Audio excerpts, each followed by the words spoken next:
આની સ્ટોરી પહેલા ફોન કર્યો હતો આપના વર્ઝન માટે, પણ એ સમયે સમહાવ વાત નહોતી થઈ શકી. મારે કેવું હતું, એ વખતે આપણે બેંક નું NBFC નું ઓપનિંગ હતું ને, આપનો મને ફોન આવ્યો હતો. એટલે પછી મેં આપને એવું કીધું કે હું 3-4 કલાક પછી આપને કોલ કરું છું, એવું કીધું હતું.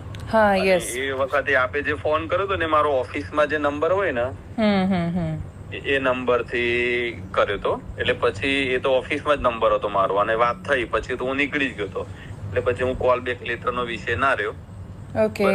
હાજી હું કઈ નહીં, આમાં આપે તો કેવું કે એઝ આપ શું કહેવાય, પત્રકાર તરીકે છો, બધું જ છો, તો કે એકબીજાના સંબંધો કેળવા એ બહુ સારી વસ્તુ સમજો. કારણ કે નહીં હું અને એમ પણ હું છે ને કોન્સેન્ટ વગર generally we never do any such stories, પણ એટલે પણ પછી કેવું છે કે એ વાત ના થઈ શકે એટલે મેં રાહ જોઈએ એક દિવસ, પણ એના પછી અમે લોકોએ ટેલિકાસ્ટ કરી. પણ તમે ટેલિકાસ્ટ પણ ધડધડાટ ચડાવી જ દીધું.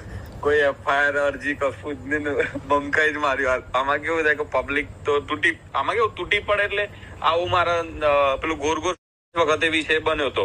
પણ પછી કેવું થાય કે આપણને જે પબ્લિકે આપણને ફંડ આપ્યું હોય કઈ ના કઈ, આપણે કેવું આપણે પ્રોપર્ટી માં બધા નાખતા હોય, તો ભાઈ માગ્યું તો આપણા જોડે હતું તો આપણે આપી દીધું. અત્યારે ખોટું માહોલ ઉભો થાય ને આપણા વિશે કઈ હોય નહીં એમ. મેં કીધું આપ કોઈ જો જે હશે આપણે તમારે જાહેરાત તે વિશે જોઈ લેજો. મેં કીધું આપ કોઈ જો જે હશે આપણે તમારે જાહેરાત તે વિશે જોઈ લેજો. હું કોઈ જ અપેક્ષા માટે કોઈ જ રીતે ક્યારેય એ રીતે સ્ટોરી નથી કરતી. એટલે મને કોઈ જેવી અપેક્ષા નથી, અને આપે મને ફોન કર્યો, મને સારું લાગ્યું, ગમ્યું, પણ મને 0% કોઈ જ અપેક્ષા નથી.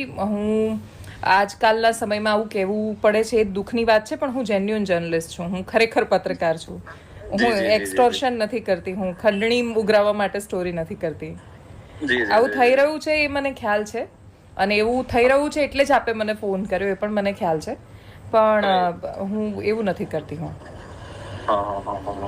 હા જી, પણ હું ચોક્કસ મળીશ આપને એ બાજુ આવવાનું થાય ત્યારે.